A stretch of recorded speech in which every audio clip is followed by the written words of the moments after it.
Game loaded. Chapelmon. Sorry, we were discussing some things off camera and perhaps missed our cue. So, welcome to the program, everyone.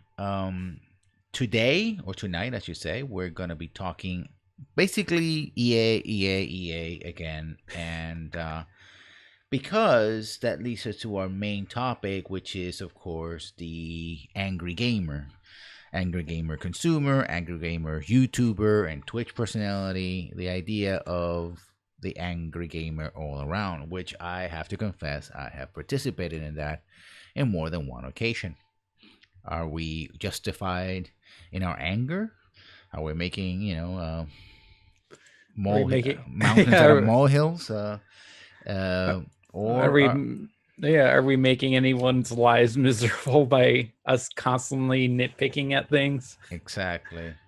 But also, as we discussed in past programs, and we always have something to discuss in past programs, the intersection of fandom and the and companies and hype and all of that. So, and motorcycles. And so we're going to be talking about that. But first, a bit of news, and basically it boils down to two sets of news from EA BioWare, EA Battlefront, EA, etc. The first one is news about EA's and Battlefront 2. And apparently it all comes out to saying that Battlefront 2 did not make its targets, its sales targets. Its original sale target was of 10 million units by this time. It has shipped 9 million units, but it's only sold 7 million units.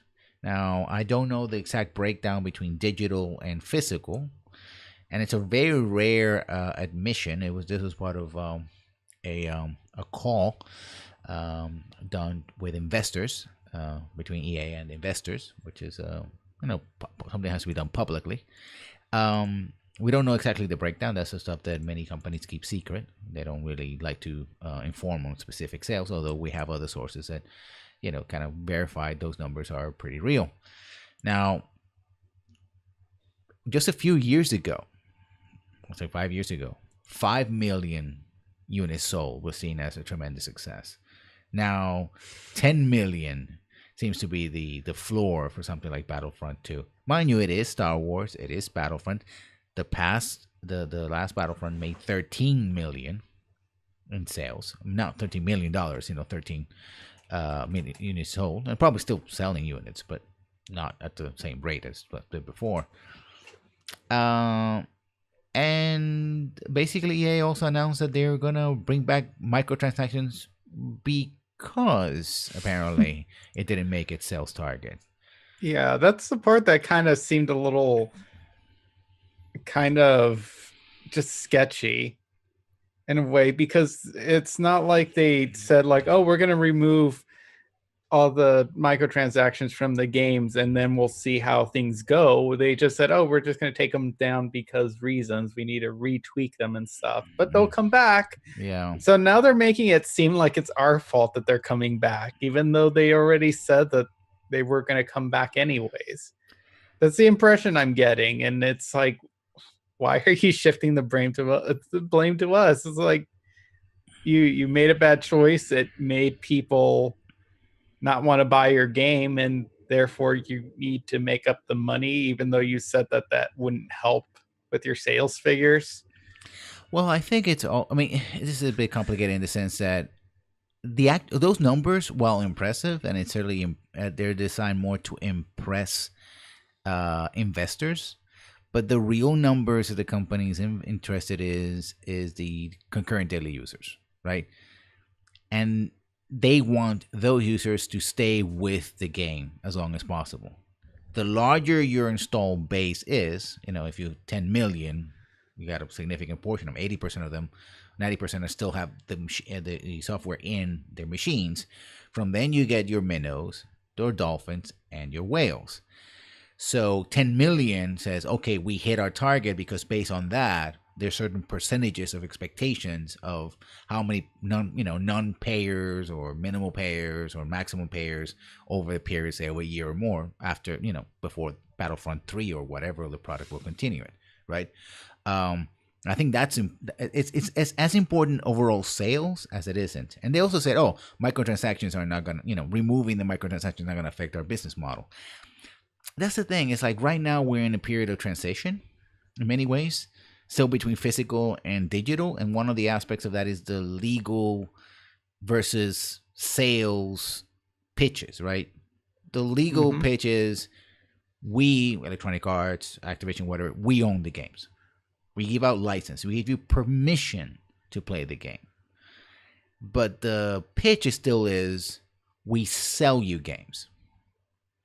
So the idea of unit sold is still important for the public image of the company, right? It's we sold this many units. Although Yeah. other people like Microsoft have been walking away from that for a while now, so there's that transition.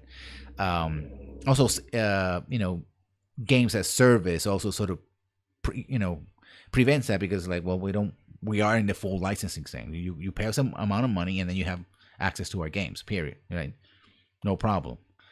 You're not buying anything because you're not selling individual games anymore. We're not operating under that pretense. So there's that. And also, I think the blaming of people, well, it goes into another article. This one's from Kotaku, and I know people are going to go like, oh, Kotaku. Oh, boy. And it's about Anthem and how essentially BioWare is putting all hands on deck on trying to make Anthem happen. And then also Anthem will be delayed. That doesn't surprise anyone, although Anthem has been now probably going to it's the sixth year of development as of 2019 when it's supposed to come out, which is a bit long, right? Although we discussed before that AAA development cycles are getting longer and longer, because the games are getting more sophisticated. No matter what extra credits will have you believe. Yes, that there's recent video that talk about a 2-year development cycle. It's like in the AAA space, no one does a 2-year development cycle, unless their game is like, I don't know, the latest NFL or FIFA, right? Or Dragon Age 2. Or Dragon Age 2, yeah, and they pay the price, I mean. Actually, I think I might be wrong, but I think Dragon or Mass Effect 3 might have been a 2-year development cycle too. No, it was.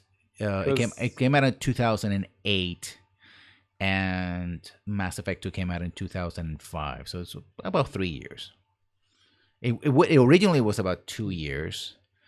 Oh, you're right. I think it is 4 years because it came out March 2012. Yeah. Well, sorry. Yeah, not 2008. Yeah. So yeah, it took a while. It wasn't 3 years, although it did get pushed back about 6 months. It got delayed. But yeah, and part of the article also has that sort of blame the audience kind of thing, and that seems to be a trend. So, and I think that does it's part of the angry gamer thing we're going to talk about. But extra credits, and now I'm seeing and this has been going for a while, but now more than ever, now that there's been a stronger and stronger pushback against microtransactions. The counter to that is, well, we got to do this, and it's your fault, right? That we have to have microtransactions, like, because the prices of games have remained the same, which is not true because $60 is now the floor for many AAA games. With everything you have to buy, the pre-orders, the season passes, the DLC, the microtransactions. That means that you end up paying much more. The deluxe editions, all those things cost much more. So at minimum, I think most people end up paying in the U.S. anything between $70 to $80. I mean, yeah. We were discussing that I made a mistake in the Mass Effect 2 playthrough I was doing on Steam. That's why I apologize for people who were watching that today or didn't, because there was none. And because I wanted to hurry to play Mass Effect 3, and guess how much that game actually cost me? $70. Because I had to buy the From the Ashes DLC. Mm-hmm. Well, I didn't have to buy it, but it was deemed crucial for the full experience of Mass Effect 3. Ergo, it wasn't $50, and it was a day one DLC as well. Yeah, I paid $80 for it because I got the special edition one that comes in the tin can, the stupid Arya comic about how issue 1 of like a 4-part story of how she got she lost Omega, and and they just happened to come with from Ash's DLC. Mm-hmm. And that's probably and that's why I never pre-ordered games like that again. Yeah, I mean, it's just one of those things. And then, of course, we all know that, yeah, you pay $60, but you usually get it in when the game is released. Many games are essentially incomplete, right? They're Yeah. buggy, they're unstable.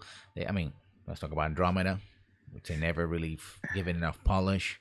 No Man's Sky. I mean, those are extreme cases. I mean, No Man's Sky is not that it didn't work, it's just that it just was empty. Yeah, compared to what was being sold to the audience. Yeah, and here I'm sorry. I like these guys. I like what the work they do, but I have to call them out. Usually we shouldn't do call outs unless you really mean it, but I'm gonna do it. And I also seen it also from there was a video also that dropped from the guy Rooster Teeth explaining why companies have to be extra greedy.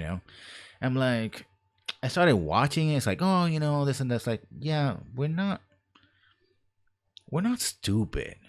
I know that we, the gaming public, can sound angry, right? But yeah, we know that companies have investors. We know that it's not simply a matter of profits. It's also constant growth, etc.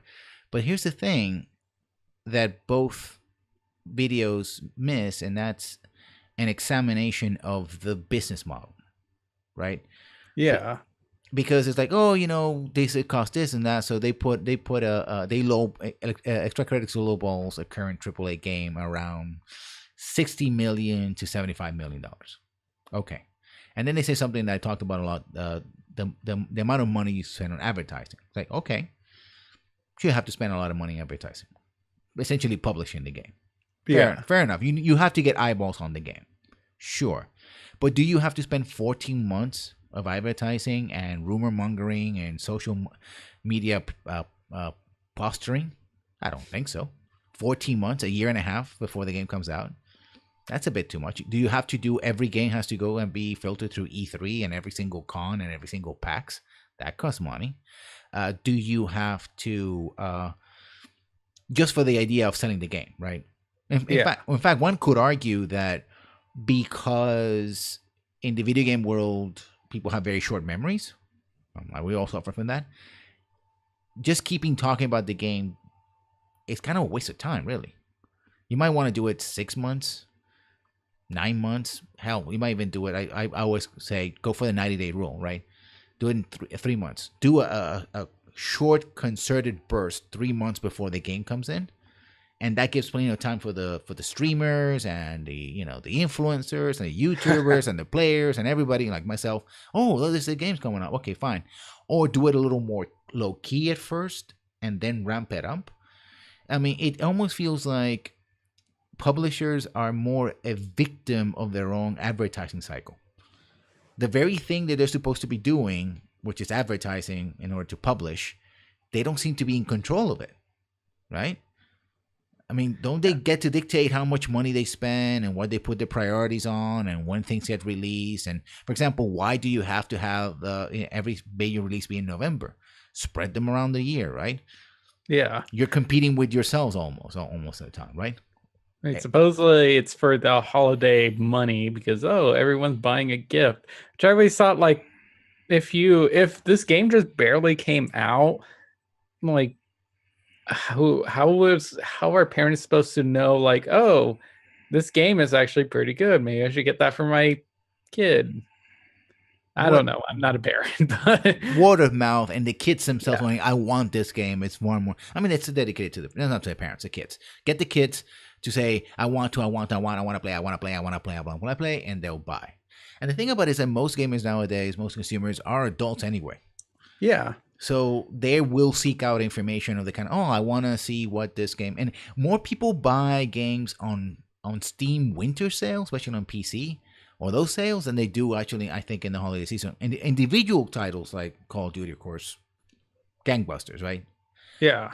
but do like Hollywood does. Hollywood's a smart at being smart, like the Marvel movies. What do they do? They spread them around, right? They have the one movie they have in summer, which is the biggest movie, and then they take, okay, Thor is gonna be in November, in October, November, which is a colder before Christmas season for movies, before the Oscar bait time. And then we're gonna have an earlier movie in the year, right? Which is also gonna be smaller. It's gonna be more of a setup for the next movies, right? They know how to play with the schedule. They have an entire year. They know when to dump games that are not going to be so, no, movies that are not going to be so great, usually in January or February and stuff like that, right? You got to be able to take control of your advertising. Also, the extra credit makes some assumptions like, oh yeah, well, things are getting more expensive, but they don't show any real proof of the increase, right? They don't even show like a fake graph. Right? Yeah. They're like, okay, things are more expensive. True, but that's the cost of doing business. The one thing that has changed over the years, and it goes back to advertising, is the fact that you have a model which is microtransaction driven and pre-order driven, which means you have to spend all that time and all that money trying to get as much people as possible as early as possible. Or as much ice cream. Yeah, much ice cream. The engagement machine, and I like to call it an engagement machine generator, as soon as possible and as long as possible, so that they're hooked. You create a fan base, right? Yeah. Into it. And that creates hype, undue amounts of hype, which then it's the developers who have to somehow deliver on this. And increasingly, they just can't. And then we got the old, you have broken systems like, what happened with, Shadow of War and Battlefront 2, and you have the anger. So now we get into the angry gamer. And I think we have to divide it into two groups, right? Yeah. The Kotaku article we're talking about talks mostly about the YouTuber, right? The Twitch, the YouTuber, the commentators like ourselves, right? Yep. And on the other side is the on the ground gamer, so to speak, the people who just got angry. So let's start with, well, let's be egotistical. Let's start with ourselves. Why not? Are we that angry? I mean, has the time of the angry Joe, right? The cynical Brit, the flamboyant Jim, right? The nerdy, not pickers like myself who go or Shabam who just take a game and piece it into pieces and just like, oh, this is bad and this is this. Is our time over, or did we ever have a time? Are we really contributing anything of value to the conversation? Well, when you say it that way, yes and no. I think in terms of being really nitpicky, I don't think anyone, as much fun as it is to do, I don't think companies are going to watch our videos and like, oh, they make a good point. Maybe we should be keeping track of all our writing and stuff and not constantly change out writers or keep our writers. But at the same time, a lot of these videos do spur conversations about, well, what is the gaming industry doing? Is this ethical? Is this smart? Mm-hmm. I don't just think about like sales figures or pushing microtransactions, but how about like demand for diversity in video games, or just talking about like some of these scenarios in these games are kind of questionable. Let's examine why, like, or how could have been improved. Yeah, I mean, I think it's. I mean, I'm a big consumer advocate, but also we talked about diversity before, and I think, yeah, there is the angry posture, right? But it gets eyeballs, right? Like anything on YouTube, anything, the rant almost always, if you hit the right note, gets people interested. Either people are like, yeah, because they either agree with you, or because they disagree with you. The high energy rant that attracts eyeballs and ear holes, right? It gets people interested. But you have to, and I think also applies to the player, it also have to understand that there is always a difference between righteous anger and indignation and just spewing nonsense, right? Yeah. if you're a consumer advocate, I think a little anger, or at least a confrontational position, goes a long way, right? I do see sometimes a bit of a hypocrisy, which I think myself I have included, because we tend to change the voice. I've done interviews with people. I don't go at them in an interview like, "Ah, you're stealing our money" and stuff like that, right? I haven't done that, right? But on the flip side is that in the people who have the most eyeballs are also people that the industry goes and says, "Hey, I want you to give you this free copy about this and that. I Yeah. want to, I'm going to do a paid promotion." And those paid promotions are not, "I'm going to give you $1 for hour play." It's hundreds, thousands. Some people have been asking in the past, have been numbers as much as hundreds of thousands of dollars. And you wouldn't ask for those numbers if people were not willing to pay them. Yeah. So the performance driven, angry gamer, shock gamer online, as it were, does have a benefit for everybody involved. The watchword for me would be how much of that is real and how much of it is hypocritical and just blowing hot air, right? Yeah. And why you're angry about, right? If you're justifiably angry because microtransactions of something you consider to be fundamentally unfair, like people feel cheated, and why and stuff like that, I think you asked a question we were talking about in, we call it chat in Skype before, about nuance. Would you like to repeat that question for the audience so that they get? So in the article that we were referring to, one of the sources that was spoken to was talking about how that a lot of YouTubers, their commentary, that the commentary from these YouTubers' loudest voices has a limited nuance. So my question was, well, what does that mean? Because it doesn't really specify nuance of what, like between what. And I would assume that means commentary. Either it's hey, this thing is bad because XYZ, or versus, oh, thing is bad, so you should like burn down EA or something. Yeah, At least that's what it seems like. Or is that what you're trying to say? I think it's also, and that's also a position of insider outsider, right? We in the inside know that it's more complicated than it looks from the outside. Problem is, and this is a problem even in the article, is that the video game industry is riddled with NDAs and secrecy. Although if you go, you can check GDC and you can check Gamasutra. There's some sources where you can get some very probing areas, but they're not like, it's like throwing darts, right? You get a point here and a point there, but creating a picture of the industry is very hard because the industry is very secretive in weird ways. Yeah, they don't talk about figures, and that's one of the things that they mentioned about the developers of Anthem are talking about. Oh, we're kind of keeping an eye on Destiny 2 and seeing, what's going on there, not just like with their games, but how they're handling it. And we want to be transparent, not like them. At least that's what the article's trying to say. But I'm like, you can say that you're going to be transparent, and you as the developer might believe that, but then at the end of the day, though, you're going to be limited to what your parent company, EA, is going to let you do or say, which is kind of like, maybe you shouldn't quite promise that yet. Yeah, I mean, also, like we talked about before, the needs of the hype, right? Yep. Let's make that something very clear. I always said this before, and I'm going to say it again. And I always just want to talk about the 90-day window is that 3 to 6 months before release of a game, right? You really don't have a game. You can have playable aspects, right? You can have the closest thing to an early access thing, which is mostly there, right? But not key features are missing, stuff like that, or big bugs. In early access, if you push early access to its limit, you're always going to break the game. That's why early access is. And that's the thing about early access. Like, we are giving you an early shot of this game, but this game is still very much a work in progress.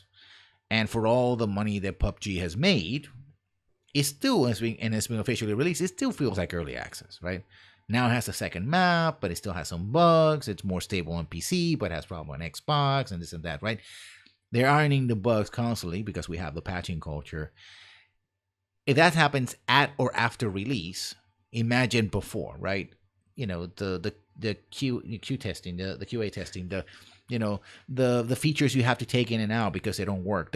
If you're talking about an RPG, the quest lines that never get completed, right? The fact that you might have to redo a line or rewrite something and you can't find the voice actor is not available for whatever reason, or your writer is working on some other project. The fact that you have to do crunch time and bring people in at the last minute who may be developers, may know about programming, but they haven't been working on your game for like 6 months or 2 or even 3 years. So you got to sit their butts in front of a computer and go like, work. You don't have a thing. So you talk about a game a lot, but you really that aspect of that, it's part of the nuance, but it's never actually discussed. Nobody says, I never heard a developer being interviewed says, well, this is an early build. Well, they do say it's an early build, so it's implied. But they never really categorically say, you know what, I'm going to talk about a feature that we want to have in this game. We wish it was in a game. We're going to work on it. But if it doesn't occur, that's the way it is. Why? Because that shatters the illusion of behind the hype, that you're going to get everything that they're promising to you, right? Yeah, like one of the things I remember from Dragon Age Inquisition was saying like, oh, hey, so you're going to have tough choices. Sometimes you might have to choose between, you're going to either have to focus your attention on trying to save your soldiers over here trying to fight off some monster, or you might have to focus on trying to save this village over here that if you don't go over there and help it, they're going to go get killed. You can only choose one. Mm-hmm. There's 2 paths. You have to choose one. Nope, not in the game at all. There's like one point at the beginning that doesn't make any difference that sort of lends that to that idea, but no, you never really have another option like that aside from one time. Yeah. And even then they're just kind of like placeholders for each other. Mm-hmm. And there was also supposed to be this sort of like time mechanic where you only had so much time before the plot is gonna catch up with you, so you can't do every side quest. Mm-hmm. They took that feature off.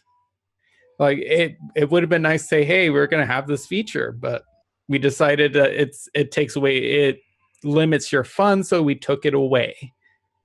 Yeah, I mean, that kind of openness, I think, is what people want to hear. In fact, why people tune in on these behind-the-scenes interviews and stuff like that. They want to hear, give me information about the game. Also, I think, and we talked about this before, the manipulation of the audience. The fact that the engagement machine, the ideal thing about the engagement machine is to create the instant fan. And fan is short for fanatic. And the thing about a fanatic is that, and we consider ourselves fans here, so when we're talking about ourselves, self-awareness helps in this, is that there is a space between the object and the subject, right? So the game and the player. And the fan seeks to obliterate that because it's like, I identify myself as a Dragon Age fan, as a Mass Effect fan, as a Call of Duty fan, as a Destiny player, right? A Minecraft player, whatever. I just want to keep, banging on BioWare forever. And it's like, if that's the case, then you have such a strong emotional connection. And this goes both. Remember that also people on YouTube are also players as well. As cynical as we might easily be cynical, we're still players. We're still fans of the medium and nothing else. When you fail to deliver on your both implied and explicit promises, it's a bit of a gun punch. Right, because you pump up people up so much. It's like, yeah, this is gonna be great. This is gonna be the best thing ever. I'm gonna spend every money, every moment in my life, and that's it's the old meme, like it's like shut up and take my money. Yeah, exactly. That's the reaction you want, but with that also comes a sort of childlike, unrivaled excitement. So you expect people to act in a certain way, but also be reserved in other ways. Like, I'm gonna give you all my money. But if you don't deliver, I'm just going to take it, in stride, right? Although people, do the opposite. That they sunk cost fallacy leads them to make all kinds of defenses and explanations, and oh no, they're the best, and this is what I like, and ignore all the problems as well. But back to the YouTuber or the Switch player. There's also an aspect of trust between us, speaking as and our own audiences. Yeah. If we, and I think there's a thing, it's like I just criticize extra credits and the no through Rooster Teeth. Let's be honest, they're part of the industry, right? They're seeing things. There's the inside out outsider aspect of this. Um, if you're an insider, you can speak more freely about these things, NDAs or no NDAs, because you have similar experiences, right? And you come to accept the jargon, you come to accept certain ideas, like the idea, and this is a relatively old idea I've been hearing for now well over a decade, of thou must. We must do these things, right? We must have season passes. We must have, pre-orders. We must have microtransactions. We must have online passes back in the day, right? We must have games that are, patchy and, we're constantly patching them constantly. We must do these things. And when questioned, you're like, okay, why must you? Well, it's because we have to. Why do we have to? Because we must. And why you must? Because this is the way things are done. Like in the video talking about it, EC was talking about it, that's short for extra credits. They're like, yeah, we could organize better, right? It touches on the question. And maybe this might not be the right episode for it, but maybe we should, if I can get a couple of developers on the program in the future, we'll be on Skype, because Zoom has the limitations. My version of Zoom anyway. Yes, I'm a cheapskate. Ask them about those limitations and ask them about why, the thinking. Can we, in fact, do, not we, when I'm not a game developer, but can games be developed better, more efficiently? It's touched upon that, but the answer is quickly no. This is the way we must do things, right? There's always been a question of like, maybe there's something wrong in the state of Denmark, right? There's something wrong in the state of Denmark. Maybe if you buy into the idea that you have to have microtransactions, then you're gonna have microtransactions. Right. If you buy an idea that that your game has to have a ton of DLC, then your game is going to have a ton of DLC, right? If you buy an idea that you have to have pre-orders a year or 2 or 3 in advance, then you have to spend the money to sell on the pre-orders, right? And that, I think, it's like from the outside, it's like, really? And we question and we get no answers, and we question, we cannot come off as being angry, right? Because you're telling us this has to happen. But the answers, again... Yeah, they don't give us any real answers, any details, and they just expect us to take it at face value when we're asking, could you just be honest with us? Mm-hmm. Now, I also, and this goes a little bit into tone police, especially for the audience, which we're members of as well. The old caveat is, who's your target, right? Because we've seen, and I refer to them as the movement, right? Very angry gamers. But they seem to be attacking all the wrong people for all the wrong reasons, right? Seeking out vulnerable targets, seeking indie developers, especially women and other minorities. Well, women are 51% of the planet, so they're technically not a minority, but they're a minority within the business. Also, using political stances that target, people of color and LGBT community, especially games like that, and games created by them. Like, oh, you have gays in my game. Oh my God, you have black people in my game. Oh my God, it's like, and missing the point, right? And I think one of the things, like the article mentions, that developers feel intimidated. But I think most of the criticism really goes to the publishers. I mean, when it fits the developers, it fits the developers, right? Yeah. But again, because it's sort of the secrecy of sort of the idea, the obsession with the secret sauce of video games, right? Where the publisher ends and where the developer begins, it's hard to tell. Specifically nowadays, where the big AAA publishers, what they've done over the last 2 decades, really, nearly 3 decades, going back at least to the late 80s, it's gobble up studios, right? We're no longer it's very rare to have a relatively independent studio who has a one-time contract with a publisher just for publishing, which is what it was the way it used to be. We do the game, and then we go chopping around for a publisher and make this one-time deal, and you publish, and you get your profits, and we get our profits, and we go our merry way, right? And we can keep this relationship as long as we think it's convenient for both sides, but we can break it up. Nowadays, it's, oh, you have an interesting IP? Yeah. We grab you. Oh, you have an uninteresting IP? Okay, we grab you, right? And that means that there's really very little daylight, especially when it comes to the sort of the company culture, which is very important, internal politics. The people who sign the checks decide what happens. So it's more the point that I would say that the publishers are smart enough to throw the developers to the wolves when things happen, right? Especially like going back to the hype train. It's like, oh, who's going to talk about this game? Well, I'm not a programmer. I'm not a developer. Have, Casey Hudson talk about this. Have whatever, right? Have these people talk about it. And things go wrong, well, it was DICE. DICE decided that we're going to have the microtransactions, right? Even though, for example, EA has decided that every single game, talk about cost saving, and one of the things to talk about the extra credits is engines. Yeah, one of the ways that EA has cut costs is that they decided that every single game in the last generation, this generation, is going to use a Frostbite engine. Doesn't matter what game it is.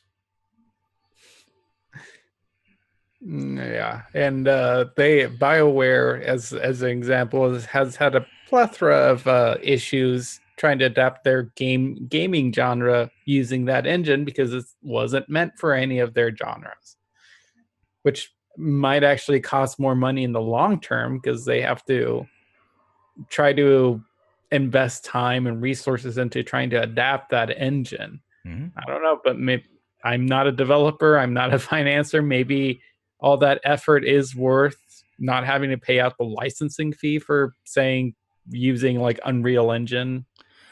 Yeah, but these tools cost money. That's certainly true. Unreal, all these tools cost money, but they're part of doing business, right? These licenses are there. You don't buy them every single time. That you're gonna make a game. You make arrangements. You make contracts, and especially if you're a big company like EA, you can go to Unreal and go like, okay, let's sit down. What are you gonna give me? Because your engine is more flexible than my Frostbite engine, right? And the thing about using Frostbite all the time is that the cost of it is gonna fall, because every new game that uses the engine is using already the research and development and cost investment on the engine originally, right? The problem is, and this goes into development. I've done a little bit of development. Back in the day, I used to do programming. I mean, way back in the day. It's tools, right? These are tools, and they have strengths and weaknesses, right? It's like Photoshop and stuff like that. Photoshop is very good and doing, certain types of colors and certain type of effects and etc. But it has other weaknesses, like older Photoshop and even so modern Photoshop files are huge. So one of the things you have to do is you have to rework them. That doesn't sound like much, but it's one of the things that for example, you're choosing between CorelDRAW and Photoshop, whatever, you might decide, you know what, I'm not going to spend gigabytes upon gigabytes on these files, or I don't have the time, or the reason also what people feel comfortable with, what they have experience with, right? If you're a developer, you recently hired, and you don't have experience with the Frostbite engine, you have to learn it. So that takes time. It takes money, right? They want to make things house and bring in new people. I mean, it is complex, and it's one of the nuances kick in. But again, we don't have that kind of information available to us because developers are not allowed to talk about these things because the publishers don't want. Publishers want to have this sort of mythical idea how it's not like Hollywood. Like Hollywood, they'll do behind the scenes. They'll show you all the tricks about, the special effects. They'll show you that the stars to have stunt doubles, right? They'll show you that this is a green screen thing, right? That used to be the case. Like, oh, we're gonna keep the magic of movies, but it's, hey, people want to know these things, and they feel that, oh, my stars are not gonna get decapitated, because doing a jump or something, right? It helps that kind of trust, and I think that's also part of the anger is the the feeling that you can't trust what people say again because of all the hype, right? I mean, what's the last time that you took anything that anybody has said on face value? Honestly, no, that's an honest question. Let's see. Yeah, I can't remember. Probably not since Mass Effect 3. Yeah, I mean, we as players, I think everybody has this point where we become cynical, and the anger turns to cynicism, right? It's like, yeah, this happened, and you think it's a one-time thing, and that's the thing, it's industry wide because these practices are industry wide. So if it's just one company doing it, I mean, EA has had what everybody talks about being the worst company in America for 2 years running, 3 years running, right? It may seem excessive compared to, I don't know, companies that run prisons or something, but and private military contractors. But you have a vocal audience that feels that they have been done wrong, right? And then it's also the talk. I mean, this talk about nuance also feels like that sort of massaged type of message, right? It's like a politicians talking, like lawyer talking, like, Oh yeah. it's like, yeah. Well, the thing is that you don't really understand the parameters that we're really working on in this moment because things are always fluid, and therefore you have to investigate the nuance of the situation. Which one people go like, what? Okay, sure. That sounds smart. That sounds like an answer. Could we do rewind on that? Because did I just the nuance of the situation? What? It sounds like you said sounds smart, but you didn't say anything. It's it's PR talk, right? Okay. Oh, we're not gonna, and think about going back to EA and microtransactions. We're not gonna take out microtransactions. We're gonna suspend them, and we're Yep. gonna listen to our audience and reassess the situation and keep an eye on what's happening with Destiny. Right? It's like, again, what are you talking about? What parts of Destiny you keep? Are you listening to the feedback from the audience who doesn't want these kind of microtransactions, or are you trying to find a new way to sell the same thing but it doesn't look as bad as, right? That's what happened with Destiny, right?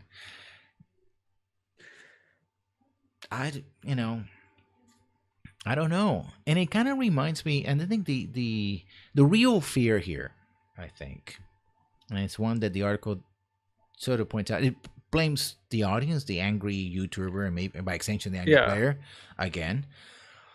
But the real fear is that people are losing trust collectively, massively on the industry, right? Yeah. And that, I think, is a real danger. Because again, you need that emotional investment. If people become angry and that anger turns into cynicism, then people become the opposite, become disengaged. And if people start saying everything that comes out of EA is garbage because Yep. it's EA, right? I'm gonna wait. Like I hear people, I'm gonna wait. I'm gonna wait on. Like I said, I pre-ordered Mass Effect 3. I waited on Andromeda. I certainly looking at them more like it looks pretty, but I'm not interested in Destiny, right? Individually, that's not a problem. I'm just one person. But it becomes a trend. People who wait don't participate. And the whole model right now, the ones that they're doubling and tripling down on, requires massive participation, massive engagement. If people don't do that, then oops, we certainly have a problem. Because you can sell 10 million copies of a game, but it's a difference between selling them 10 million in the release window and what happened with, say, Lara Croft, which was over a year. Yeah. Like, oh, but you sell 10 million. Yeah, but probably half of those copies were sold at half the cost, right? You sold them at, instead of $60, you sold them at $30 because people Yeah. waited, right? That means you made half the you probably made profit, but not as much, right? Yeah. Looking at the figure here for like Lara Croft, it's at like 3.4 million units, but it for financial year 2015, but doesn't tell me like over what time period. Mm-hmm. Nope, that's a failure. Yeah, I mean, also it's I think the gigant we it's also the and this is something happened for in the 2000, for example, um chasing the white whale, right? Oh, we're gonna make WoW killers. Everybody, my next game's gonna be the next WoW. It's like, no, your next game is not gonna be WoW. Oh, my next game is gonna be Call of Duty. No, because as Jim Sterling has told us many times, there's only one Call of Duty, right? Genres grow and shrink over time. This is what happens. I think also anger is, you have a favorite game that used to be the hot thing, and then for whatever reason, oh, we're gonna do open world games right now. So your linear, third person rail shooter, we're not doing that anymore. Like, but why? But I want that. But what happened? Everybody was playing it. So you feel left out, right? You feel like what you want is no longer hip or cool, which is happens, right? But it also, I think, used to be the thing, and now it isn't, right? And you see a lot of games that get abandoned, right? And so there's a lot of things going on that are really fueling this anger. But we go back to the question of whether they're justified or not, right? I mean, how much is too much? I mean, how much is postering? How much is justifiable anger, and just how much is just being dickheads? I mean, I think at least one line we can agree with would be like, as long as people aren't inciting like death threats or anything like that, that's definitely a line that should never be crossed. Mm-hmm.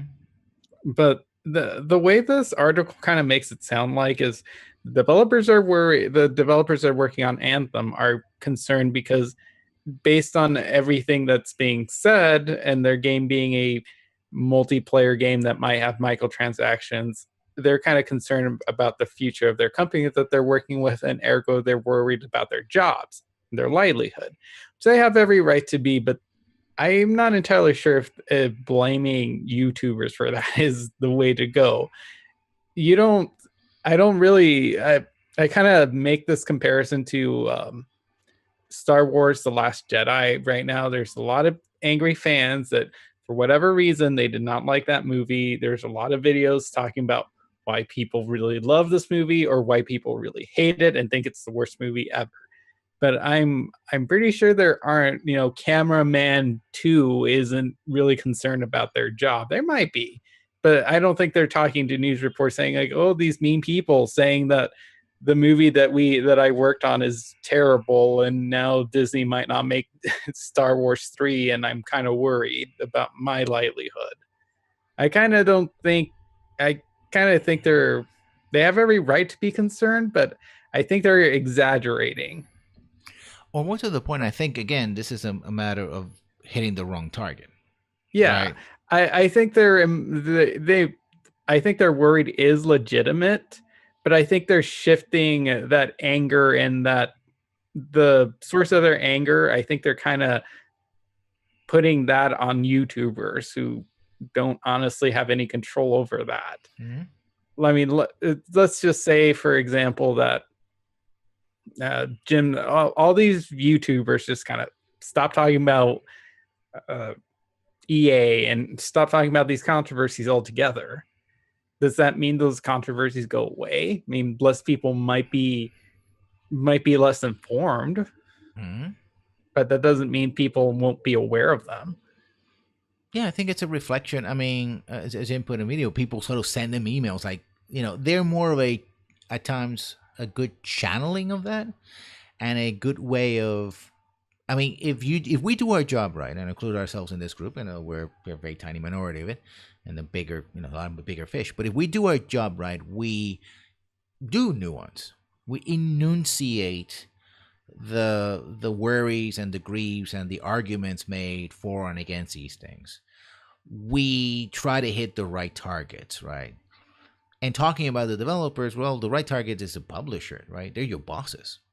I mean, how many times has happened that you have a successful release of a game and then the next day Activision has done this, like, oh, we're going to close the studio to save money for saving costs, right? Like, but you had a successful game. And also, I think it's also part of the hype is also the support the developer. And that to me makes me angry because again it implies that sort of devotional energy that has to come from the audience and from from the fan base, like only if you love us this much, if you're willing to spend that extra dollar, right, if you're willing to pre-order, if you're willing to do everything that we ask you for, we might consider it and give you something worth a fifth or an inch or a percentage of what you devote to us, right? Yeah. It's an implied promise that really you can't really fulfill. It feels fulfilled on the part of the fan if they get something. They get something, right? But what that something is could be anything. And that's also part of the anger, because the people who are most devoted of these things, when their devotion finally crashes, when it hits rock bottom, it has nowhere to go but explode in a volcano. I mean, if you're someone who, and I think sometimes these controversies sound very silly on the surface. Like, it's like, you make this character, didn't make this character bisexual, right? Or make this character bisexual. Or there's this, character of a particular color or age or whatever, right? Or the cycling action of this rifle is 0.07% longer than before, right? It sounds silly, and it is on the surface, but usually I like to think that it's sort of the camel that breaks no, sorry, that's not how it goes. The straw that breaks the camel's back, right? It's like they're harboring this anger for other issues, and this is the thing that just goes bing, it breaks the dam, right? It just pours out, and usually hits the wrong target for the wrong reasons, but there's still some reason for this anger. There's a logic to it, and trying to understand this logic instead of just dismissing it doesn't do it does everybody a service, right? Just like, oh, it's not angry people. It's like, okay, but why? Even if it, at the end of the day, is still silly, at least you know what you're dealing with and be able to separate the wheat from the chaff. Like, okay, these people are angry for a good reason. These people are angry for a bad reason, or a wrong reason. And again, it's the publishers, right? I don't sign your paychecks. I mean, I wish I had the money to do that. I wish I could hire, I could go headhunting and get the best designers from BioWare and Blizzard and, Ubisoft Southwest or something. I don't know. Yeah, I mean, and it might be tempting, Island or something. I don't know. And it might be tempting to just tell these developers that, why don't you just go work for a different studio that doesn't make you do these microtransactions? But one, it's really hard to find another job or the transfer maybe that involves a move or what have you. But number two, a lot of the AAA studios are trying to monetize their games through microtransactions or all these other shady sources of income. Mm-hmm. So unless you have the money and the skills and like the following to start your own indie studio, it's going to be tough to avoid pretty much ending up where you ending up in the same situation that you just left. So it kind of sucks for them, but and also I think, and this was the discussion when the movement erupted, and it still is an action. It's like, and it's tied to this. It's like we are not really discussing things like how, again, because of the sort of secret sauce things, like, oh, there's crunch time. It's like, why is there crunch time? Right? Why you have a product that requires people to, as in the extra credits video says, oh, people just, developers just live in there. It's like, what? Yeah, it's like they live in college. It's like, oh, I had 2 months to work on this paper, but I did most of the work at 6 a.m. before it's due. I mean, I get it, and I think it's one of the things, again, it's like, because we do these things, this is the culture, we're going to do this, right? And I think about 4 or 5 years ago, maybe 6 years ago, there was a big lawsuit against, and then the people sued won, because essentially the way the publishers were, and some developers were pushing the devs, the workers, was destroying marriages and relationships. Yeah, I remember hearing about that. And it's like, and but I also heard companies that said discuss like this. I think it was someone at id, I think it was saying, no, we have something called padding, which is we work so that we don't have to do crunch time, right? We work so that we are ahead of schedule. So if anything happens, we can adjust. So that's those few months are designed to do the kind of things that we're supposed to do, the polish and the bug fixing and stuff like that. Because ultimately, I think, and I guess we're going to end up talking about this anyway in the couple of minutes we have left. The real question is, do we is the way that video games, especially in AAA's space, are done? Is it broken? Have we reached a point where the not only the business model, the way they're sold, but the way video games are made is fundamentally broken and is unsustainable? Probably, because the way I think about it is that you have to, you're essentially manufacturing a product that can take anywhere between what 2 to maybe even 10 years to produce, and then in that time you have to pay everyone's salary that's working on the game, their benefits, uh, on top of paying like marketing and any other resources that and issues that have to come up. It's a big investment just to make a like a 60-hour experience. Mm-hmm. So maybe maybe we need to like maybe gaming developers need to not focus so much on graphics. Like I'm not entirely sure what you can cut, or maybe, well, maybe the episodic market is the way to go, but then I don't think so, because a lot it's that market seems to have been dying down already. We don't see very many episodic games anymore. I think it's just a matter of going, and this is more of a sort of Silicon Valley kind of thing. Like, again, that the idea of being on campus, that being in a studio is an extension of being in college and stuff like that. You mentioned before. Maybe it's a matter of just basic discipline. Like, okay, we have, we expect a person to work 40 hours a week, right? 9 to 5, Monday to Friday. If someone has to stay over the weekend, we're doing something wrong. If somebody is sleeping in their offices, we're doing something wrong, right? Look at that as like, no, that's just the way things did this. And it's like, no, we have to be able. I mean, speaking as a category like office manager or product manager, right? I'm not, but I've been in product. I've been in that position before, and go like, yeah, there's this X amount of hours. If we're not getting this done in a 40-hour week, maybe a 50-hour, I'll allow a 50-hour week. People coming in 1 hour early, leaving 1 hour late, Monday to Friday, then we're doing something wrong, right? And I think that needs to be attacked, right? That has to be a thing, and that's basic resource management and people management and time management, right? And the other thing I want to say before we call it a day is that, going back to the anger and the thing, it reminds me of what happened to Atari back in 1983. A lot of things happened with Atari, including the fact that they mistreated the developers. Like, they wouldn't even give them credit, and they had to sue. And Activision was founded because there were developers working for Atari that left because they wanted, they didn't like how they were treated. Activision is not the Activision of old, by the way. Electronic Arts started as being Electronic Artists. So there was these problems have been around for a very long time, and ironically have given birth to one of the many companies that sort of perpetuating these problems today.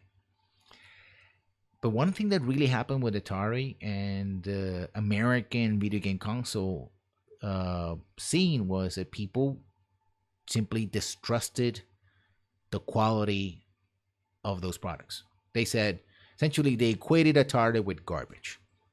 Atari no good. ColecoVision no good. Intellivision no good. American console no good. And when you get to that point, right? And I think that's the real fear. If you get to the point with Electronic Arts and you get to the point with Activation and stuff like that, that's when you have your crashes. Because people just go like, we don't need this anymore. But the saving grace, and one is that we might talk about this, is that video games didn't die in 1983. Otherwise, we wouldn't be here talking about it. Nope, I assume we'd be talking about books or something. Exactly. Or board games. Well, not to say those things are bad, but wonder where our interest would be if we weren't into video games. So now we have reached the end of the program. As always, Chapelmon, can you tell us where we can find you in the interwebs? You can find me at Chopamon pretty much anywhere. I am Chopamon_Aragon on YouTube and on Twitch. Not YouTube, Twitter and Twitch. And you can find me as Lessons Learned here on YouTube, on Twitch, on Lessons Learned 1, and Lessons Learned on YouTube. So thank you for joining us. As always, if you like this or any video on our respective channels, please comment, follow, and subscribe. And we'll see you when we see you. Have a good night. Good night, everybody.